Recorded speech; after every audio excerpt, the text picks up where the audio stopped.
नमस्कार दर्शक बंधु मु प्रियव्रत आपण मैंने देखुंट महारणा हॉरर स्टोरीज सांग मैंने आज मु आपणों दुईटी भयानक कहानी नहीं आसी जहाँ को शुणिला परे होई पारे आपणों रातिर निद हजिଯିव आगु जो मैंने चैनल रे नुआ अछ से अनुरोध जदि स्टोरी गुड़िक भल लगुए और आगू यहीपरि रियल स्टोरी शुणा टिके भी इच्छा थाए ताहले आम चैनल को सब्सक्राइब करी पाखरे आसुवा बेल आइकन को ऑन करी ऑल रे सेव कर दिंतु।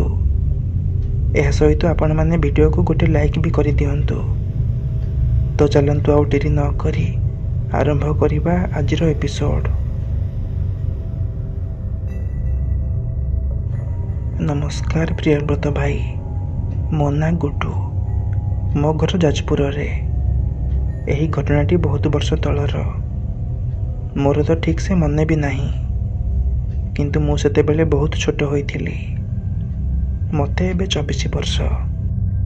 आउ ए घटना हेउची सेते बेलेर जेते बेले मु षष्ठ किंबा सप्तम रे पढुथिली। सेते बेले स्कूल रे हमर खरा छुट्टी दिया जाई थाए। सेति पई मो बापा मो बो आ मु मामू घर को किछि दिन रहिबा पई जाइथिलु। मोर मामू घर सालीपुर पाखरे गोटे छोटिया गाँव रे अवस्थित। सेते बेले से गाँव रे एते डेभलप होई नथिला, माने प्राय लोक कहीं बाहर को खटिबा को जाई नथिले। समस्तंकर अल्प बहुत चाष जमी थिला। समस्ते निज निजर बिलरे काम करती। संध्या हेले हाट करने को जाती और सकाले बिलकू। मोर मने अच्छी मो मामू घर गाँव में मोर जड़े भल सांग थिला, ता ना अंशु। मु जेते बेले भी सेठाकू जाए ता घर को खेलिबा चली जाए। दुई पहर होला मात्रे आमे गाँ दांडरे धूली उड़ाउड़ी होई पूरा खेलु थाउ। सेठारे घर को घर लागी करी थिला। प्राय समस्तंकर चाल घर थाए। काँ भाँ जदि गाँर कोठा घर पाइबे नहले नाई। संध्या हेबा मात्रे बुढ़ा ओडा माने पिंडारे लंठन जाली बसी जिबे, बसी गप मारुथबे। मो मामू घर गाँव रे टाहाणी चिरुघुणी भूतुणी गप भारी प्रचलित। घरे सेते बेले गाँर बाथरूम थिला ना टॉयलेट थिला। समस्ते छुआठू नहीं बड़ पर्यंत संध्या हेब तो बाउंश बाड़ी बिल बाट को दौड़ती। सही कथा गुड़िक सब आलोचना हुए। केमिति सेमाने भूत प्रेत को सही बाटरे हलचल हेबार देखिछंती। आमको भूत प्रेतर गप शुणा भारी भल लगे। से दिन रविवार थिला। अंशुर ट्यूशन भी छुट्टी थाए। 4टा बेलू आम दांडिया मारुथिलु। संध्या हेला बेलू मोर गोड़ हाथ थकी जाइथिला। आमे दुहे मो मामू घर गिलासे गिलासे बसा दही पीलु। तापर अजांग खटी पाखक गलु। आमे देखु आमरी पिंडारे लंठन जलुछि और गोटे खुंटरे धला बार लाइट लगी। से भी 5 मिनिट को 5 मिनिट छाड़ी छाड़ी धप धप हेउथाए। तारी तले आमर पिंडाटे थिला, जहा उपरे चटिया पारी मो बुढ़ा अजा और तांको सांग माने गप मारुथिले और मशा भी बाड़ौथिले। मु जाई अजांको पाखरे बसी पड़ी तांको कहली, अजा अजा आमको एक भूत कहानी सुनाओ, गोटे भयानक कहानी। अजांको सांग तांकोरी बयसर हेबे। से कहिले, नाती टका ठीक टाइम रे देखिकी आइछि। तो अजा आउ आमे एई अल्प समय हेब सेई विषय रे आलोचना करुथिलु। अंशु कहिला, गुडू गुडू तो अजा को कह गोटे भयानक कहानी कहिबे। मु जिद कली, अजा आमको कुह गोटे गप। तापर अजा कहले, हौ ठीक अच्छी, ए छुआ गुड़ा रखई देबेनी। कहूची रह कहूची। आमे आग्रहर सह तांको मुह को अनाई रही थाउ। तापर अजा कहिबा आरंभ कले, अरे तमे माने गप शुणिब तो? गप कौन? मु तुमको यही केते दिन हेब गोटे सत घटना कहूची। आमर जो गाँ शेष बाउंश बुदा अच्छी।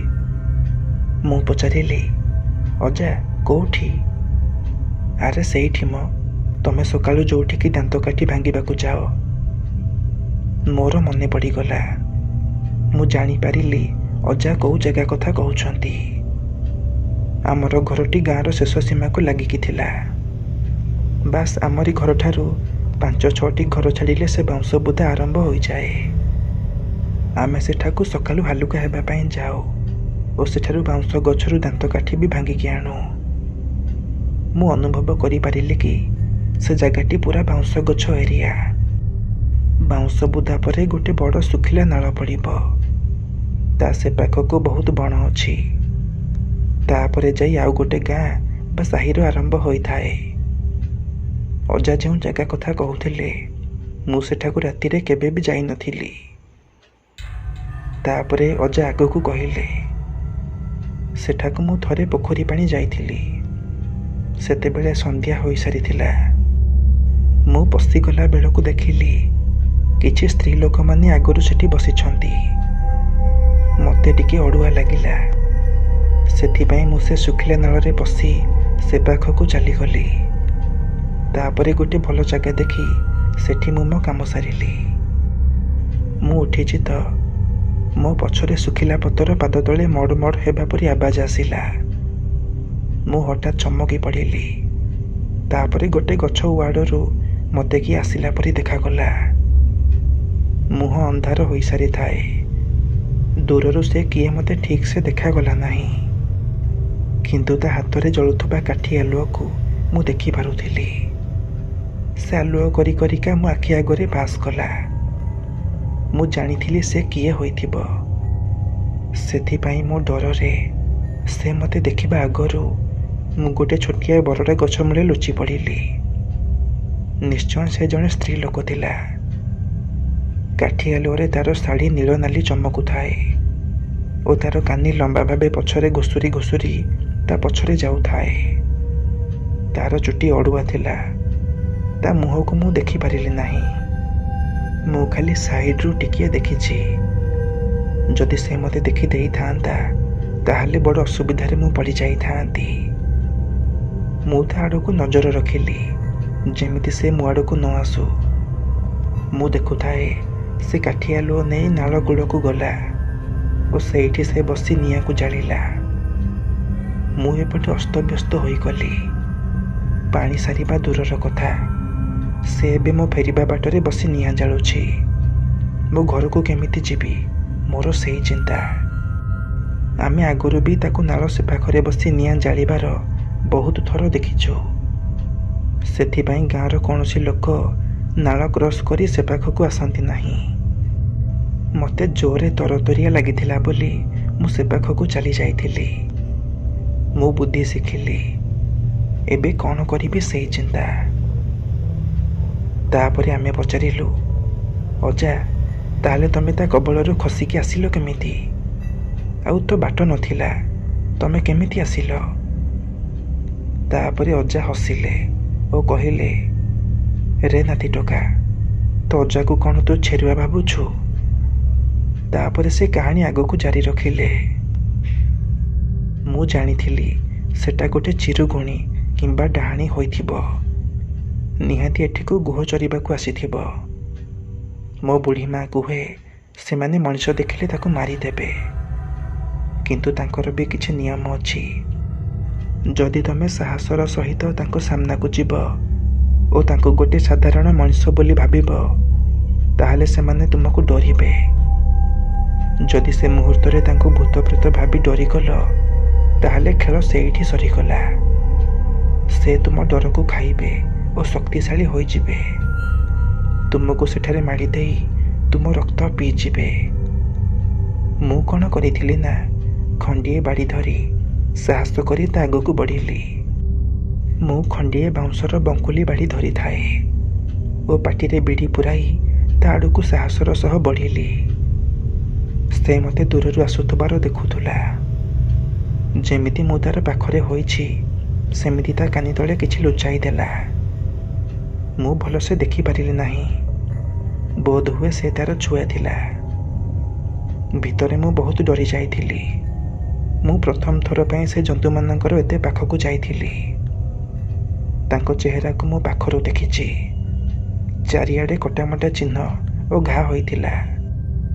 ପାଟି ସାମାନ୍ୟ ଠାରୁ ବଡ଼ ଓ ଦାନ୍ତଗୁଡ଼ିକ ମୁନିଆ ଓ ଓଠ ପୁରା କଳା। ଭିତରେ ମୁଁ ଡରିକି ମୋ ଅବସ୍ଥା ପୁରା ଖରାପ, କିନ୍ତୁ ମୁଁ ଉପରେ ତାକୁ ଦେଖିକି ହସୁଥାଏ ଓ ତା ପାଖକୁ ଯାଇ ତାକୁ ବିଡ଼ି ଦେଖାଇ କହିଲି, ଏ ମା, ଏଠି ତୁ କ'ଣ କରୁଛୁ? ଦେଲୁ ମୋତେ ଟିକେ ନିଆଁ ଦେଲୁ, ମୋ ବିଡ଼ିଟା ଲଗାଏ। ମୋ ବଡ଼ ପାଟି ଶୁଣି ସେ ଜାକି ହୋଇ ନିଆଁ ପାଖରୁ ସାଇଡ୍ ହୋଇଗଲା। ତାର ଧଳା ଡୋଳା ନଥିବା ଆଖିରେ ମୋତେ ବଲ ବଲ କରି ଚାହୁଁଥିଲା। ମୁଁ ତା ଆଖିରେ ବିଲକୁଲ ବି ଦେଖିଲି ନାହିଁ। ମୁଁ ମୋ ବିଡ଼ି ଲଗାଇଲି ଓ ତାରି ପାଖରେ ହୋଇ ଆଗକୁ ଚାଲିଗଲି। ସେଇଠି ଗୋଟେ ଗୁରୁତ୍ୱପୂର୍ଣ୍ଣ କଥା ସବୁବେଳେ ମନେ ରଖିବ। ଚିରୁଗୁଣିକୁ ଦେଖାଗଲା ପରେ ଯଦି ସେ ତୁମକୁ ଯିବାକୁ ଦିଏ, ତାହେଲେ ତୁମେ ଗଲାବେଳେ କେବେ ବି ପଛକୁ ବୁଲିକି ଚାହିଁବ ନାହିଁ।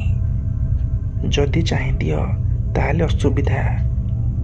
ସେମାନେ ଭାବିବେ ଏ ଲୋକଟା ମୋର ଅସଲି ଚେହେରା ଜାଣିଯାଇଛି। ସେମାନେ ସଙ୍ଗେ ସଙ୍ଗେ ତୁମ ଉପରକୁ ଡେଇଁବେ ଓ ତୁମ ସହ କିଛି ବି କରିପାରନ୍ତି। ମୁଁ ଏ କଥାଗୁଡ଼ିକ ଭଲସେ ଜାଣିଥିଲି। ସେଥିପାଇଁ ମୁଁ ସିଧା ଆଗକୁ ଚାହିଁଲି ଓ ଚାଲି ଚାଲି ସେ ଜାଗାରୁ ଦୂରକୁ ଚାଲି ଆସିଲି। ମୋ ଗୋଡ଼ ଥରୁଥାଏ ଓ ମୋ ହୃଦୟ ଭୟରେ କମ୍ପୁଥାଏ। ତାପରେ ମୁଁ ଆସି ଗାଁରେ ପହଞ୍ଚି ନଳକୂପ ପାଖରୁ ବହେ ପାଣି ପିଇଲି। ଡରରେ ସେଦିନ ମୋର ଅଂସା ଉଡ଼ି ଯାଇଥିଲା। ଏହିପରି ଭାବେ ସେଦିନ ମୁଁ ଗୋଟେ ଚିରୁଗୁଣି କବଳରୁ ନିଜକୁ ରକ୍ଷା କଲି। କାହାଣୀ ଶୁଣି ସାରିଲା ପରେ ଆମେ ପୁରା ଡରରେ ଛାନିଆ। ଅଂଶୁ କହୁଥାଏ, ଜେଜେ ସତ କହୁଛ ନା ଆମେ ଛୁଆ ବୋଲି ଆମ ଆଗରେ ବାହାପିଆ ମାରୁଛ? ମୋ ଜେଜେ ତାକୁ ଥଟ୍ଟା କରି ବାଡ଼ିରେ ବାଡ଼େଇ ଦେଇ କହିଲେ, ଶଳା ଟୋକା, ଚାଲ ମୋ ସାଙ୍ଗରେ, ତତେ ଦେଖେଇ ଦେବି ଆଜି। ସେ ଏବେ ବି ସେଠି ନିଆଁ ଜାଳି ବସିଥିବ। ତାପରେ ମୁଁ କହିଲି, ଅଜା, କ'ଣ ସତରେ ସେ ଏବେ ସେଠି ବସିଥିବ? ହଁ, ସେ ନିଶ୍ଚୟ ଥିବ। ଚାଲ, ମୁଁ ତୁମକୁ ଆଜି ପ୍ରମାଣ ଦେଖାଉଛି। ଅଂଶୁ ଆଉ ମୁଁ ଏବେ ପୁରା ସିରିୟସ୍ ହୋଇଯାଇଥିଲୁ। ଆମକୁ ଆମ ଜୋକ୍ ଉପରେ ପସ୍ତାବା ହେଲା। ଆମେ ଡରୁଥାଉ, କିନ୍ତୁ ତାକୁ ଦେଖିବାକୁ ବହୁତ ଇଚ୍ଛା ଥିଲା। ମୁଁ କହିଲି, ଅଜା, ଆମେ ଦୂରରୁ ଦେଖି ପଳେଇ ଆସିବା। ଅଜା କହିଲେ, ଠିକ୍ ଅଛି, ଚାଲ। ସେତେବେଳକୁ ବେଶୀ ରାତି ହୋଇନଥାଏ, ମାତ୍ର ସନ୍ଧ୍ୟା ପରର ସମୟ ଥିଲା। ଚାରିଆଡ଼େ ଅନ୍ଧାର ଘୋଟି ଆସୁଥାଏ। ଯେମିତି ମୁଁ ଆଗରୁ କହିଥିଲି, ସେଇ ବାଉଁଶ ବାଡ଼ି ଆମ ଘରଠାରୁ ଅଳ୍ପ ବାଟ। ଆମେ ଚାରିଜଣ ଗୋଟିଏ ଗୋଟିଏ ବାଡ଼ି ଧରି ଗଲୁ। ଅଜା ଓ ତାଙ୍କ ସାଙ୍ଗ, ଆଉ ମୁଁ ଓ ମୋ ସାଙ୍ଗ ଅଂଶୁ। ମୋତେ ବହୁତ ଡର ଲାଗୁଥିଲା। ଯେମିତି ମୁଁ ବାଉଁଶ ବୁଦା ପାଖରେ ହୋଇଛି, ଡର ସେମିତି ବେଶୀ ବଢ଼ିଗଲା। ଅଂଶୁ ଆଉ ମୁଁ ଭୟରେ ପାଦ ଚାପି ଚାପି ଆସୁଥାଉ। ସେ ଅନ୍ଧାରୁଆ ବଣକୁ ଦେଖି ଆମକୁ ଏବେ ଅନୁତାପ ହେଉଥିଲା କି ଆମେ ଏ ନିଷ୍ପତ୍ତି କାହିଁକି ନେଲୁ। ତାପରେ ଆମେ ନାଳ ପାଖରେ ପହଞ୍ଚିଲୁ। ନାଳ ପାଖରୁ ଆମକୁ ସେ ପାଖରୁ କାଠି ଆଲୁଅ ଦେଖାଗଲା। ଅନ୍ଧାରରେ ଦୂରରୁ ଛାୟା ପରି ତା ଶରୀର ଦୃଶ୍ୟମାନ ହେଲା। ସେ ନିଆଁ ପାଖରେ ବସିଥିଲା, ଗୋଡ଼ ହାତକୁ ଲମ୍ବା ଭାବରେ ଖୋଲା କରି, ଓ ତା କୋଳରେ ଗୋଟେ ନବଜାତ ଶିଶୁ। ମୁଁ ପ୍ରଥମ ଥର ପାଇଁ ମୋ ଜୀବନରେ ଏମିତି କିଛି ଦେଖୁଥିଲି। ତାକୁ ଦେଖିଲା ପରେ ଆମେ ଚୁପଚାପ ସେଠାରୁ ଫେରି ଆସିଲୁ। ବାଟରେ ମୋ ମନରେ ଅନେକ ପ୍ରଶ୍ନ ଥିଲା। ମୁଁ ସବୁ ଗୋଟି ଗୋଟି କରି ପଚାରିଲି। ଅଜା ମୋତେ ସବୁ କହିଲେ। ଚିରୁଗୁଣି ହେଉଛି ଗୋଟିଏ ଅତୃପ୍ତ ଆତ୍ମା। ଯେଉଁ ନାରୀମାନଙ୍କର ମୃତ୍ୟୁ ଗର୍ଭବତୀ ସମୟରେ ହୋଇଯାଇଥାଏ, ସେଇମାନେ ଚିରୁଗୁଣି ପାଲଟି ଯାଆନ୍ତି।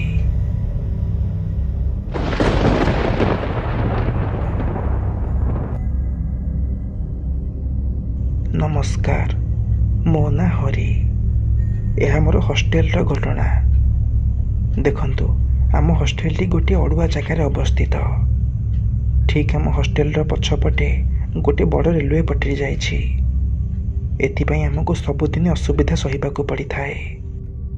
ଅଧଘଣ୍ଟାକୁ ଖାଲି ଟ୍ରେନ୍ ସବୁ ଯିବା ଆସିବା କରିବାର ସାଉଣ୍ଡ ସବୁ ଶୁଭୁଥାଏ। ଯାହାଦ୍ୱାରା ପଢ଼ିବା ଓ ସେଠାରେ ରହିବା ମୋତେ ବହୁତ ଡିଷ୍ଟର୍ବାନ୍ସ ହୁଏ। କେବଳ ଗୋଟିଏ ନୁହେଁ, ଏ ହଷ୍ଟେଲରେ ଅନେକ ପାରାନର୍ମାଲ ଘଟଣା ଘଟିଛି। କ'ଣ ପାଇଁ ଘଟିଛି ମୁଁ ଏହା କାହାଣୀର ଶେଷରେ କହିବି। ପ୍ରଥମ ଘଟଣା ରାତି 2ଟା କିମ୍ବା 3ଟା ହେବ। ମୁଁ ପୁରା ଗଭୀର ନିଦରେ ରୁମ୍ରେ ଶୋଇଥିଲି। ମୁଁ 3 ଜଣ ସାଙ୍ଗଙ୍କ ସହ ରୁମ୍ ସେୟାର କରିଥିଲି। ସେମାନେ ବି ମୋ ପାଖରେ ଶୋଇଥାନ୍ତି। ଆମ ରୁମ୍ 3 ତାଲା ଉପରେ ଥିଲା। ଝରକାକୁ ଚାହିଁଲେ ରେଲୱେ ପଟ୍ଟିଟି ସଫା ଦେଖାଯାଏ। ହଠାତ୍ ରାତି 2ଟା ପରେ ଗୋଟେ ମାଲ ଗାଡ଼ି ଗଲା, ଆଉ ତାର ଆବାଜରେ ମୁଁ ନିଦରୁ ଉଠି ପଡ଼ିଲି। ମୁଁ ଉଠି ଟାଇମ୍ ଦେଖେ ତ 2:45। ସମସ୍ତେ ଶୋଇଥାନ୍ତି। ବାହାରେ ଷ୍ଟ୍ରିଟ୍ ଲାଇଟ୍ ଜଳୁଥିଲା। ଏ ନିସ୍ତବ୍ଧ ରାତିରେ ବୁଲା କୁକୁର ବି ନିଦରେ ଖଡ଼କୁଥିଲେ। ତାପରେ ମୋତେ ବହୁତ ଜୋରରେ ଶୋଷ କଲା ଓ ମୋ ଗଳା ଶୁଖିବାକୁ ଲାଗିଲା। ପାଣି ଖୋଜି ଖୋଜି ମୁଁ ବୋତଲ ପାଖକୁ ଯାଇଥିଲି। ଦେଖିଲି ବୋତଲରେ ପାଣି ନାହିଁ। ରାତି ଅନେକ ହେଲାଣି। ମୋ ମୁଣ୍ଡ ବିନ୍ଧିଲା। ଏମିତିରେ ତ ରାତି ଅଧରେ ନିଦ ଭାଙ୍ଗିଗଲା ଓ ତା ଉପରେ ଆଉ ଏକ ବଡ଼ ସମସ୍ୟା, ଆମ ରୁମ୍ରେ ପାଣି ନାହିଁ। ହଷ୍ଟେଲର ଆକ୍ୱାଗାର୍ଡ ସଭା ତଳ ଫ୍ଲୋରରେ ଅଛି। ମୋତେ ଏବେ ଏକା ଯିବାକୁ ପଡ଼ିବ। ସେଠାରେ ଘଟୁଥିବା ଅଜବ ଘଟଣାକୁ ଲକ୍ଷ୍ୟ କରି ମୋତେ ଏକା ଯିବାକୁ ଡର ଲାଗୁଥିଲା। ମୁଁ ମୋର ଗୋଟେ ସାଙ୍ଗକୁ ଉଠାଇବାକୁ ଚେଷ୍ଟା କରୁଥିଲି।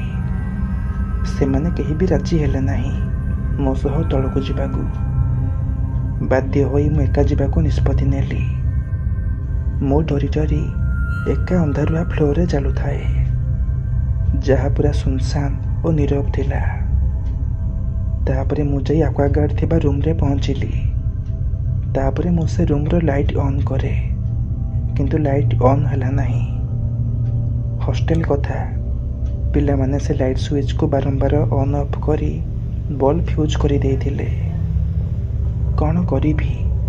ଅନ୍ଧାରରେ ଅଣ୍ଡାଳି ଅଣ୍ଡାଳି ମୁଁ ସେ ଆକ୍ୱାଗାର୍ଡରୁ ପାଣି ଭରୁଥାଏ। ସେତେବେଳେ ମୋ ସହ ସେ ରୁମ୍ରେ କିଛି ହେଲା। ହଠାତ୍ କାହିଁକି କେଜାଣି ମୋ ଦେହ ଓ ହାତର ରୁମଗୁଡ଼ିକ ଛିଡ଼ା ହୋଇଯାଏ।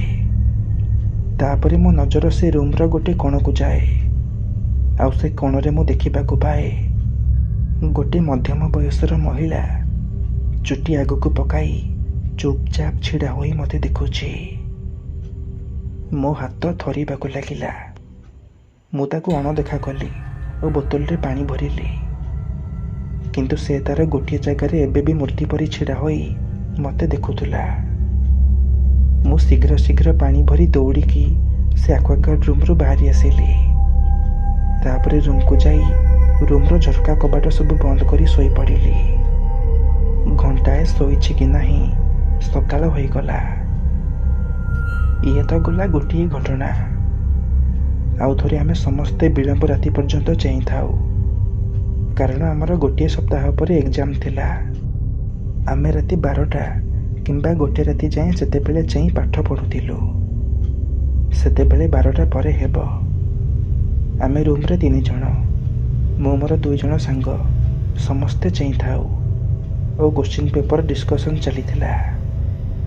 ସେତେବେଳେ ଆମେ ସେ ରେଲୱେ ଟ୍ରାକ୍ ପଟୁ ଗୋଟେ ମହିଳାର ଚିତ୍କାର ଶୁଣିଲୁ। ସେ ଆବାଜ ଏତେ ଲାଉଡ୍ ନଥିଲା, ତଥାପି ଆମକୁ ତାହା ଡରାଇ ଦେଲା। ଏମିତି ଥରେ ନୁହେଁ, 2-3 ଥର ଶୁଭାଗଲା। ଆମେ ତାକୁ ଆଉ ଅଣଦେଖା କରିପାରିଲୁ ନାହିଁ। ଆମେ ଝରକାରେ ଟର୍ଚ୍ଚ ମାରି ଦେଖିଲୁ। ସେ ଅନ୍ଧାରୁଆ ପଟ୍ଟି ଉପରେ ଆମକୁ ଗୋଟିଏ ଝିଅ ଛିଡ଼ା ହେବାର ଦେଖାଗଲା। ଆମେ ତାର ପୁରା ଶରୀରକୁ ସ୍ପଷ୍ଟ ଭାବେ ଦେଖିପାରୁଥାଉ। ସେ ଛିଡ଼ା ହୋଇ ଠିକ୍ ଆମ ଝରକା ଆଡ଼କୁ ଚାହିଁଥାଏ। ତାର କପଡ଼ା ଜାଗା ଜାଗାରୁ ଜଳି ଯାଇଥିଲା। ଭିକାରୁଣୀ ଭଳିଆ ତାର ବେଶ। ଆମେ ଦେଖି ପୁରା ଆଶ୍ଚର୍ଯ୍ୟ। ଆମେ ଭାବିଲୁ ବୋଧହୁଏ କାହା ଛୁଆ ଷ୍ଟେସନ ପାଖରେ ହଜିଯାଇଛି, ନହେଲେ କିଏ ତାକୁ ଜାଣି ଜାଣି ଛାଡ଼ି ଦେଇଥିବ। ଆମେ କଥାବାର୍ତ୍ତା ହେଲୁ, କ'ଣ କରିବା? ସମସ୍ତେ କହିଲେ, ଚାଲ ତାକୁ ପଚାରିବା ତା ଗାର୍ଡିଆନ୍ କୁଆଡ଼େ ଗଲେ। ଏତେ ରାତିରେ ଏମିତି ରେଲୱେ ପଟ୍ଟି ଉପରେ ସେ କାହିଁକି ବୁଲୁଛି? ତାପରେ ଆମେ ସାଙ୍ଗ ହୋଇ ଗଲୁ। ଆମେ ହଷ୍ଟେଲର ଗେଟ୍ ଖୋଲି ଯେମିତି ପଛକରକୁ ଯାଇଛୁ, ଆଉ ସେ ଛୁଆଟି ଦେଖାଗଲା ନାହିଁ। ଏ କି ଅଦ୍ଭୁତ କଥା, ଆମେ ଭାବୁଥାଉ। ଆମେ ତାକୁ ବହୁତ ଖୋଜାଖୋଜି କଲୁ, ତାକୁ ଆବାଜ ଦେଇ ଡାକିଲୁ ମଧ୍ୟ, କିନ୍ତୁ ସେ ଆଉ ସେଠାରେ ନଥିଲା। ଆମେ ନିରାଶ ହୋଇ ହଷ୍ଟେଲକୁ ଫେରିଲୁ। ବାଟରେ ହଷ୍ଟେଲର ୱାର୍ଡେନ୍ ଦେଖିଦେଲା। ସେ କହୁଥିଲା, ତମେ ସବୁ ଏତେ ରାତିରେ ବାହାରେ କାହିଁ ବୁଲୁଛ? ତୁମ ନାମରେ ମୁଁ କାଲି କମ୍ପ୍ଲେନ୍ କରିବି। ଆମେ ତାକୁ ସେଇଠି ବସି ସବୁ କଥା କହିଲୁ। ତାପରେ ସେ ଆମକୁ ଆହୁରି ପାଟି କଲା ଓ କହିଲା, ମନେ ରଖ, ଆଉ ଭୁଲରେ ବି କେବେ ଦ୍ୱିତୀୟ ଥର ରାତିରେ ସେ ରେଲୱେ ପଟ୍ରୀ ଉପରକୁ ଯିବ ନାହିଁ। ତୁମେ ଯାହା ଦେଖୁଛ ଓ ଅନୁଭବ କରୁଛ, ଏଗୁଡ଼ିକ ସତ ନୁହେଁ, ଏହା ଏକ ଭ୍ରମ। ତାପରେ ଆମେ ପଚାରିଲୁ, ସାର୍, ଏମିତି ଆମରି ହଷ୍ଟେଲରେ ହିଁ କାହିଁ ହେଉଛି? ଦେଖ, କିଛି ବର୍ଷ ଆଗରୁ ଏଇ ହଷ୍ଟେଲ ପଛ ରେଲୱେ ଟ୍ରାକ୍ରେ ଗୋଟେ ବଡ଼ ଦୁର୍ଘଟଣା ହୋଇଥିଲା। ସେ ଦୁର୍ଘଟଣାରେ ଛୋଟ ବଡ଼ ଅନେକ ଲୋକ ପ୍ରାଣ ହରାଇଥିଲେ। ସେମାନଙ୍କ ଭିତରୁ କେତେଟା ଲୋକଙ୍କ ଆତ୍ମା ଏଠାରେ ବୁଲୁଛନ୍ତି। ସେଥିପାଇଁ ତୁମକୁ ଏପରି ଦୃଶ୍ୟ ଦେଖାଯାଉଛି। ଏସବୁ ସତ ନୁହେଁ। ନିଜେ ସତର୍କ ରୁହ, ସେମାନଙ୍କ ମାୟାଜାଲରେ ଫସ ନାହିଁ।